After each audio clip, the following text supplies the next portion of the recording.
Beber 2 litros de auga ao día. Cociñar unha receita nova cada semana. Aprender idiomas. Consumir 5 pezas de froita ao día. Ensinarlle algo novo ao meu fillo todos os días. Gústame ir ao súper.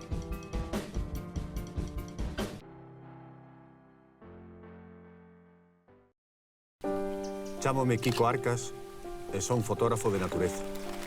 Gústame que as miñas fotos sexan o máis natural posible. Son moitas horas de campo. A natureza é a miña paixón, a miña vida. En Sousas nos gusta a xente natural, tan natural como a ti. ¿Qué tenemos para hoy? Hoy vamos a dedicar nuestro programa básicamente, fundamentalmente, a las cosas de beber. ¿Por qué? Pues porque vamos a hacer una recopilación de los grandes éxitos que han tenido nuestros vinos, los vinos gallegos en general, pero sobre todo los de la provincia de Ourense, en los concursos nacionales e internacionales de los primeros 6 meses de 2026. La mayoría fueron vinos correspondientes a la cosecha de 2025 y además hemos hablado con 2 personas que nos han contado parte del éxito, cuál ha sido parte del éxito de esa cosecha. En primer lugar, con Manuel Castro, director técnico de Viña Costeira, que como saben tiene bodega en Valdeorras y Ribeiro, pero también elabora vinos en Rías Baixas. Y después hablamos, y ahí ya le hicimos una entrevista, a Antonio Lombardía, presidente del Consejo Regulador de la Denominación de Origen Ribeira Sacra, que también tuvo un magnífico año con esa cosecha de 2005. Con estos ingredientes y alguno que otro más, les hemos preparado este programa. Así que bienvenidos a Cousas de Comer.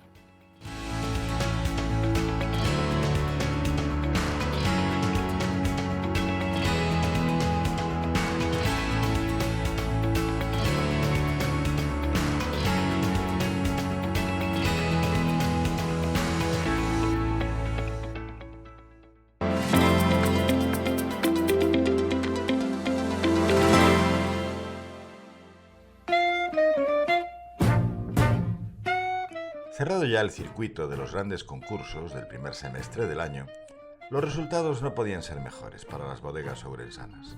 Nada menos que 279 premios. El Ribeiro, con 145 galardones, fue la denominación de origen más laureada de las regiones vinícolas del interior, y en algunos concursos incluso superando en medallas a Rías Baixas, a pesar de que ésta cuenta con un volumen de producción que supera el resto de las denominaciones de origen e IGPs de toda Galicia juntas.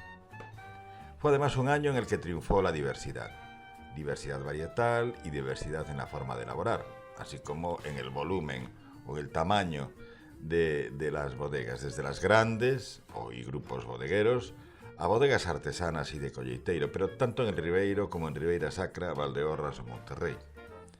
A lo largo de 2026 hemos ido contando los éxitos en los 10 concursos más importantes para los vinos gallegos, comenzando por Mundus Vini y Berlín y Vin España entre los meses de febrero y marzo, los Bacchus y Burdeos en abril, el Desafío Internacional del Vino de Londres y la International Wine and Spirit Competition, también inglesa, en el mes de mayo, estos 2, y por último los resultados revelados en junio relativos al Concurso Mundial de Bruselas y los premios Baco y los Decanter. Si tuviéramos que dar premios a la constancia, es decir, a ser capaces de mantener sus vinos en el podio en los concursos a lo largo del año y año tras año, tendríamos que destacar bodegas como por ejemplo Ramón do Casar, que desde Mundus Vini a Decanter ha logrado medallas para prácticamente todos sus vinos en la mayoría de los certámenes. Lo mismo se puede decir del grupo Reboreda Morgadío, o lo que es lo mismo, Bodegas Campante, que ha logrado premios para sus vinos del Ribeiro, Atelleira Parcelas, Atelleira Godello, Atelleira Caíño, Adeus o Viña Reboreda, pero también para sus elaboraciones en la bodega de Rías Baixas, en Morgadío, con Morgadío, que es su vino insignia, pero también Capricho de Morgadío y Puerta Santa. El grupo Pazo do Mar también triunfó con los vinos de sus bodegas en 3 denominaciones de origen, Pazo do Mar Expresión en El Ribeiro, Alma de Autor Godello en Monterrey y Veiga da Princesa en Rías Baixas. El grupo Bodegas Gallegas, que se hizo con 13 medallas en los premios de Canter, lo contamos hace pocas semanas, con vinos de sus bodegas en Ribeiro, Ribeira Sacra y Rías Baixas, ya ha superado la barrera de los 30 premios en este 2026. Y ya para terminar, destacamos el papel de las 3 bodegas de Viña Costeira, las 2 del Ribeiro, Viña Costeira y Pazo de Toubes, y Costeira Valdeorras en esta denominación de origen, que también ha cosechado un elevado número de premios, incluyendo algunos por vinos que elabora en colaboración con bodegas de otras denominaciones. Le hemos pedido a Manuel Castro, su director técnico, que nos haga un breve resumen de esos éxitos. Muy bien, pues aquí estamos en la bodega Viña Costeira a mediados de julio con la próxima vendimia ya en puertas. Esta vendimia viene tempraneira porque el verano está siendo cálido, seco y venimos de una primavera lluviosa, con lo cual el suelo está a capacidad de campo, tiene agua y la cepa lo está aprovechando. O sea, estamos viendo cómo las uvas crecen y maduran a un ritmo, la verdad es que muy alto. Así que esperamos tener pronto una cosecha excelente como la anterior. Y hacemos una parada en este momento para recapitular y recordar lo que ha sido la cosecha 2025 en términos de premios y concursos de cata. En Viña Costera la verdad que es un año récord, hemos tenido nuestro mejor año, 37 medallas en total hasta la fecha y aún queda algún concurso por fallar, no mucho, pero sí que podría caernos alguna más. Cuando os decía, allá por octubre, esa frase tan manida, a última colleita é mellor de sempre, que la digo todos los años, y parece que es una broma que tenemos entre nosotros, ¿no? Nuestro chascarrillo habitual, pues siempre, lógicamente, la vemos con mucha ilusión, ¿no? Los vinos que están recién fermentados, recién acabados, la cosecha pues parece que apunta muy bien. Este año, después ya de unos meses, podemos confirmarlo y podemos legitimar esa afirmación porque 37 medallas pues es nuestro mejor resultado, ¿eh? Es un palmarés que no habíamos tenido nunca en la bodega. Y ha sido muy interesante. Este primer semestre del año siempre es el mes en el que se fallan los grandes concursos, tanto nacionales como internacionales, porque además esas medallas que nos van llegando a lo largo de los meses de primavera se pueden rentabilizar comercialmente en los meses de verano, que es cuando más venta tienen nuestros vinos blancos. Entonces, bueno, ha sido estupendo, porque con tantos oros y alguna que otra plata hemos tenido la ocasión de abrir puertas que a lo mejor sin estos premios o estos puntajes no hubiéramos podido abrir. Entonces, bueno, muy contentos. Para hacer un resumen, en cuanto a cantidad de medallas, al número de medallas obtenidas, Costeira Treisadura y Colección 68 han sido los que más han ganado, ¿vale? Cada uno de ellos ha traído 5 medallas, muchas de oro y muy buenas puntuaciones en los concursos, que además de darte la medalla te dicen una puntuación numérica, ¿no? De lo que los catadores han valorado y el nivel al que está el vino. Y confirman, pues efectivamente, que el 25 fue un año en que la Treisadura brilló especialmente, es decir, conseguimos una maduración plena, completa, la uva venía pues perfectamente sana y la elaboración pues se produjo sin sobresaltos y gracias a eso hemos tenido muy buen año, muy buena cosecha. Más allá de nuestros clásicos, ¿no? Como son el Costeira y el Colección, hay una mención especial para el Nemiña Albariño, que es un proyecto que hemos iniciado este año, es una nueva marca, y así fue reconocido por la UEC en los premios Baco, como el Ácido especial, o más que el Ácido, ellos es el Baco, el doble Baco, el gran Baco de oro a la nueva marca, y que es un albariño que se hace en la subzona del Condado, muy cerquita de aquí, a menos de 20 kilómetros de nuestra bodega. Tenemos la bodega amiga con la que colaboramos y trabajamos, y que es un vino que también ha gustado mucho. Hemos tenido muy buenas sensaciones y muy buen feedback. La UEC me llamó uno de los encargados pues porque había un evento de presentación para preguntarme, decía, nos ha impresionado mucho, nos ha gustado muchísimo este albariño. Digo, pues esperemos que en los años venideros podamos seguir manteniendo el nivel y que este proyecto pues bueno, sea para largo plazo. Además de esto, hemos tenido premios en Godellos, hemos tenido premios en Valdeorras, han sido también premiados nuestros tintos de Mencía de Valdeorras, en cantidades no tan grandes como estos, ¿no? Que parece que son los que han sido los favoritos, pero que también suman, ¿no? a este palmarés. Y haciendo un poco recuento de qué concursos hemos tenido más éxito, pues en los premios Baco, donde más tuvimos 8 medallas, 8 más 1, como recordaba en su momento Francisco cuando me dijo, recuérdate que tú también tienes una medalla este año, que es la que te llevaste para el Mengeronólogo. Y también hemos tenido 8 medallas en decanter, ¿vale? También ha sido un buen certamen para nosotros. Así que nada, muy contentos, muy satisfechos, con mucho ánimo para afrontar la del 26, a ver si somos capaces de igualar, incluso superar esta marca. Así que nada, vamos a por ello y para eso vamos a brindar, obviamente, con uno de nuestros vinos.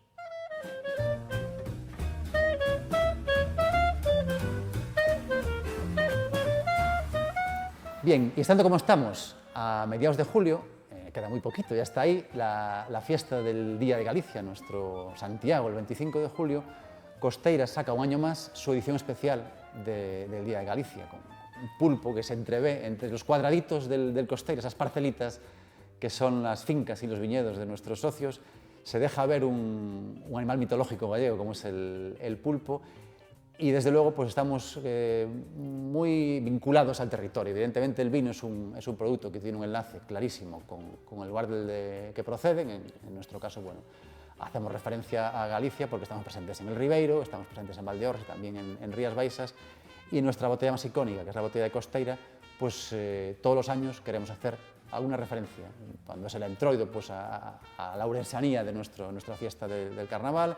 Cuando esas letras galegas, pues también lo hicimos en su momento, y ahora en julio lo hacemos al Día de Galicia. Entonces, esta es una edición especial que solo se va a poder encontrar en hostelería, es decir, lo podemos ver en restaurantes, bares, y aquí en la propia tienda de la bodega. En supermercados está la edición Costeira estándar, la convencional, pero si os acercáis a un establecimiento hostelero y ves esta botella, pues bebed un sorbito de nuestra tierra que está aquí dentro de esta cápsula.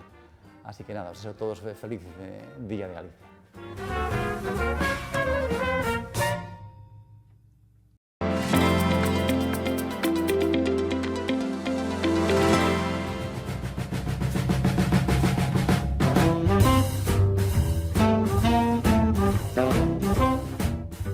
Estamos en Monforte, no Museo do Viño, que tamén é a sede do Consello Regulador da Denominación de Origen de Ribeira Sacra, e estamos a máis co seu presidente, con Antonio Lombardía. Antonio, a verdade é que este sitio é unha maravilla, en pleno verano aquí estamos en o fresco. E máis en Monforte de Lemos, que sabedes que é un sitio ben caluroso. É verdade, sí. Ainda así, bueno, mantelo fresco costa, porque o cambio climático, desgraciadamente, pues estamos sufrindo en todos lados, pero bueno, é unha maravilla e un lujo poder ter un museo como temos, que ademais está todo concentrado aquí nas instalacións do Consello, o museo, a tenda. A tenda, eso tamén me chamou sempre a atención. Sodes a denominación de orixe que ten a mellor representación dos vosos viños nunha tenda no propio centro de... Sí, creo que é un lujo que este todo, ¿no? Incluso está a oficina de turismo, ¿no? Con o cual vincula moito o turismo que ven a visitar Monforte co viño, ¿no? Porque se estuvera ajena a isto, pues vendría xente a visitarnos, pero todo turista que pasa prácticamente por Monforte, pasa por a oficina de turismo, entra nunha instalación que de viño, e iso nos vincula moito. De feito, Ribeira Sacra e no turismo son dúas cousas que van moi ligadas, non? Sí, sempre decimos que temos unha ventaxa comparativa en eso, con outras deos, que realmente a nosa singularidade, a viticultura heroica, que temos todos esos paisaxes espectaculares, todos os ríos, poder visitalos, unha viña, poder visitar desde o río, non? Pois toda esa ventaxa comparativa temos que aproveitala, non? Cada vez estamos tendo máis visitantes, estamos convencidos que iso vai ir increchendo, temos que saber tamén gestionar o territorio, non se pode masificar, é un territorio moi amplio, non? Moi estreitiño, non? Porque son os ríos, pero moi amplio, e temos que poder diversificar, por iso tamén desde a Ruta do Viño estamos facendo pequenas accións en distintas zonas do territorio para que se vexa que se pode disfrutar nos distintos sitios e poder querer tamén que as adegas vendan o seu produto desde a propia adega, que lle dá un valor moitísimo maior que se é a nivel de distribución. Claro que sí. 2025 foi unha colleita máis curta que outras colleitas, pero en cambio moi chea de premios, porque levou unha morea deles.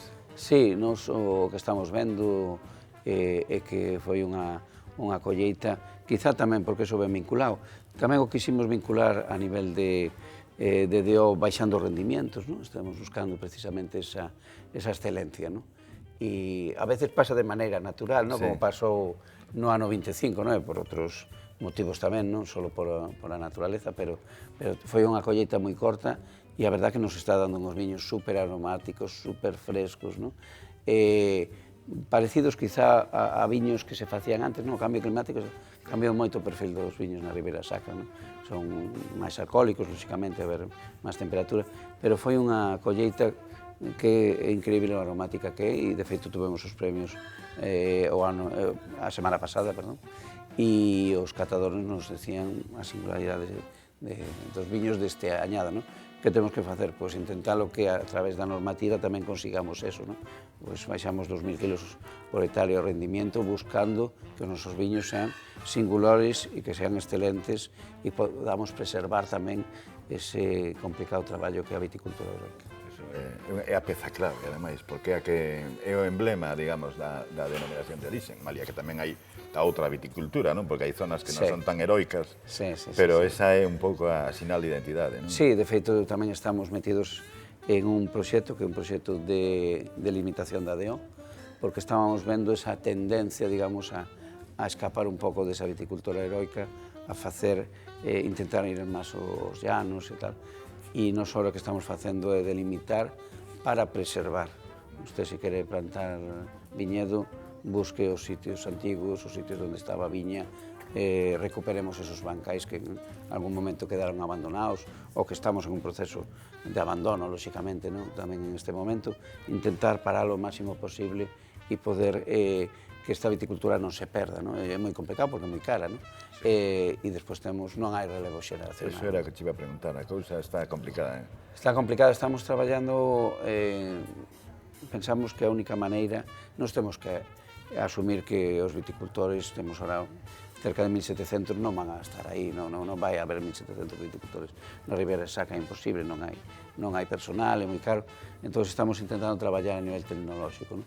Estamos traballando co tema dos drones, temos un problema aí con a directiva europea que non nos lo permite, estamos traballando con unha excepcionalidade, que se faga unha excepcionalidade das viticulturas heroicas de todo o Estado, a de Priorat, a de Canarias e a nosa, que se nos permita, precisamente por esa singularidade, traballar con esta tecnoloxía que vamos a conquerir con eso, que un mismo viticultor poda traballar máis terreno, que este viticultor que desaparece poda ser sustituído por un viticultor con tecnoloxía máis avanzada.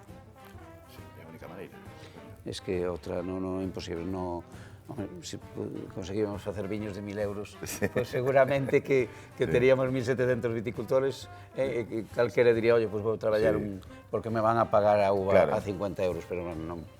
A vida, o viticultor, digamos que a viticultura aquí non é especialmente rendible, non? Por ese minifundio, as dificultades orográficas. Sí, é outro gran reto, non?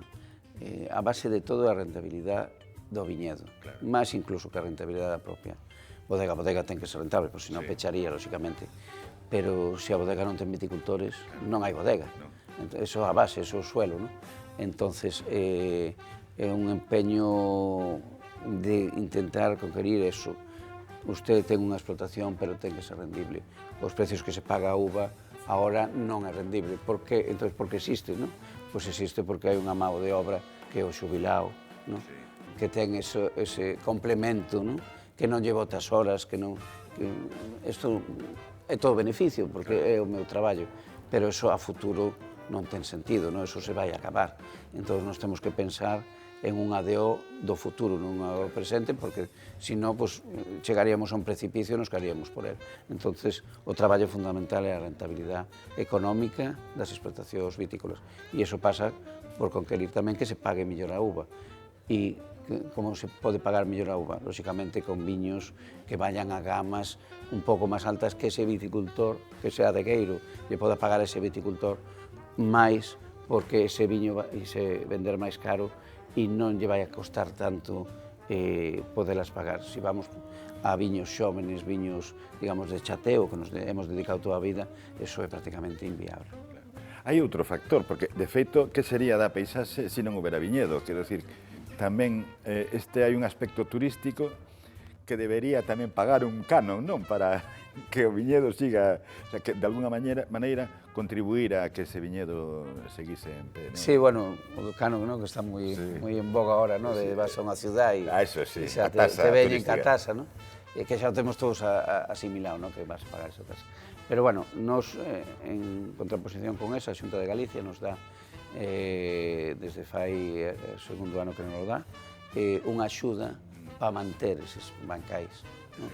É importante que foi algo que se levaba moitos anos intentando que a administración entendera que ese sobrecoste en parte, eu sempre digo que máis que os cartos son o propio reconocimiento de algo que están facendo os viticultores da Ribeira Sacra para manter un patrimonio que é de todos os galegos. Non? Entonces, ese plus había que darlle ese reconocimiento, ¿no? Ese reconocimiento a través, lógicamente, desas axudas. Este ano, 728 viticultores accederon a esta axuda, que é unha cantidad importante de viticultores, e creo que ahora sinten que a administración entende o traballo que están facendo, pero non chega solo eso, temos que conseguir que esa suba se pague máis. Eso tamén é certo. Bueno, os premios imagino que axudan, porque tamén lle dan un recoñecemento aos viños aquí e fora de España. E despois está o tema dos tintos, que están vivindo momentos un pouco máis complicados que o blanco, non? Por as tendencias do mercado. En xeral, ¿no? A nivel mundial, estamos vendo, además, destas cousas, é como telediario, ¿no? Cando colles te salen as noticias no Google, no telediario parece que nunca hai unha noticia boa, ¿no? Pois levamos uns anos que a verdad que cada vez que ollo e vexo as noticias do mundo do viño, pois a verdad que é un pouco, en xeral, estou falando a nivel mundial, pois é un pouco te desanima, ¿no? Pero a realidade nosa é que levamos 2 anos de crecemento, levamos en 2 anos un 13% máis de ventas, e eso pensamos que é por ese tipo de perfil de viño que nos facemos aquí.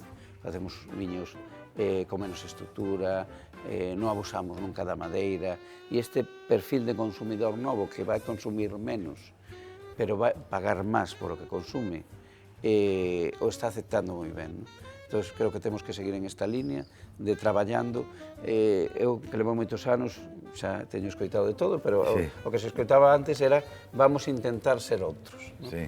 Vamos a extraer moito, porque Parker, ahora Parker casi está desaparecido, pero Parker era Dios, e Parker era moita estrutura, moito alcohol, moito volumen en boca, e entonces esa tendencia que pasou tamén, moita madeira, e realmente a sorte que dice, pero se o que facemos é o que pide o mercado, non temos que fazer nada.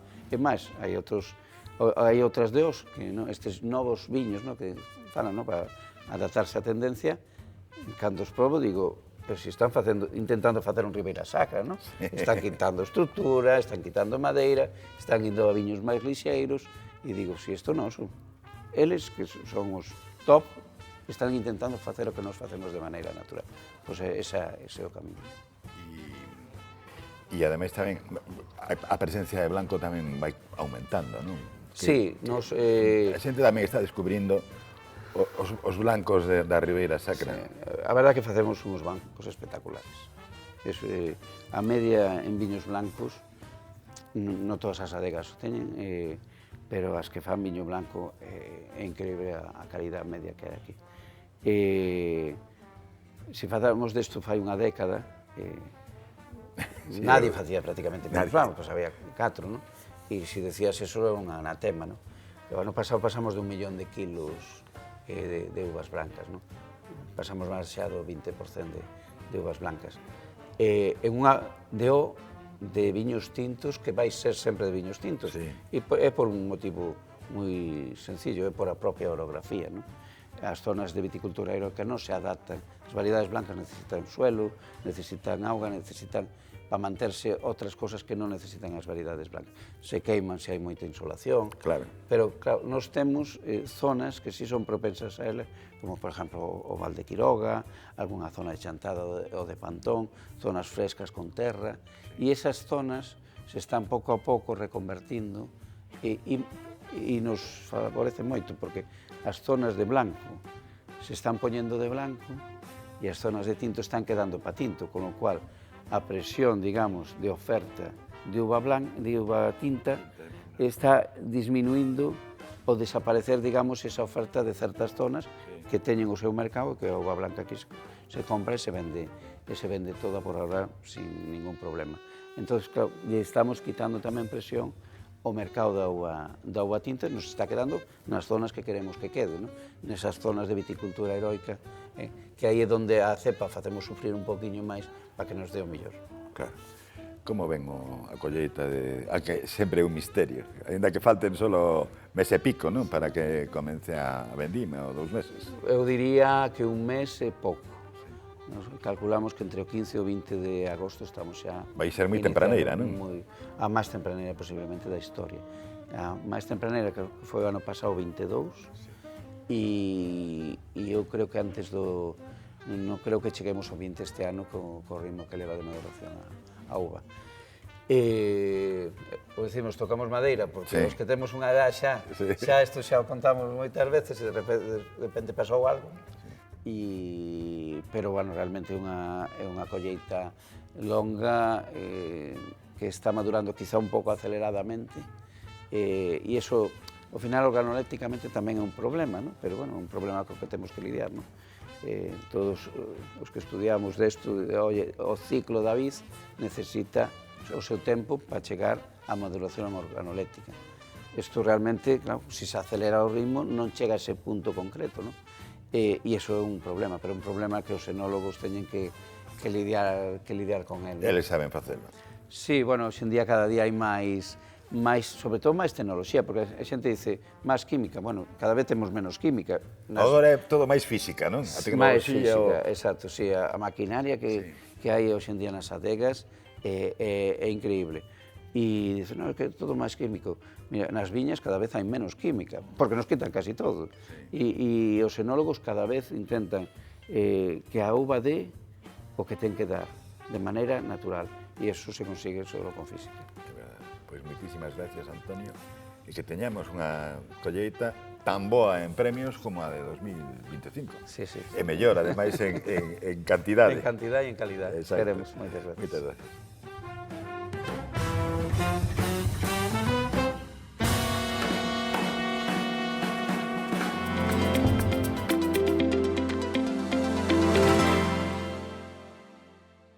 Pues así hemos llegado al final de este programa en el que hemos repasado éxitos de vinos y nos han quedado en el tintero, porque todavía cuando grabábamos el programa no se conocían los resultados, del gran concurso, bueno, la gran cata de los premios para los vinos gallegos hecha en Galicia, la cata oficial de vinos de Galicia, que se falló hoy martes, pero nosotros grabamos antes el programa.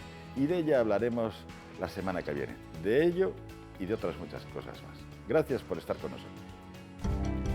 Evitar usar o coche para as distancias curtas. Elixir produtos frescos e de proximidade. Facer rir a xente que me rodea. Reducir o uso de plástico. Botar unha man a que non necesite.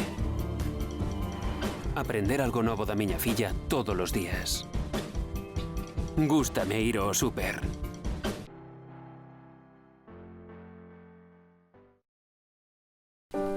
Chámome Kiko Arcas e son fotógrafo de natureza. Gústame que as miñas fotos sexan o máis natural posible. Son moitas horas de campo. A natureza é a miña paixón, a miña vida. En Sousas nos gusta a xente natural, tan natural como a ti.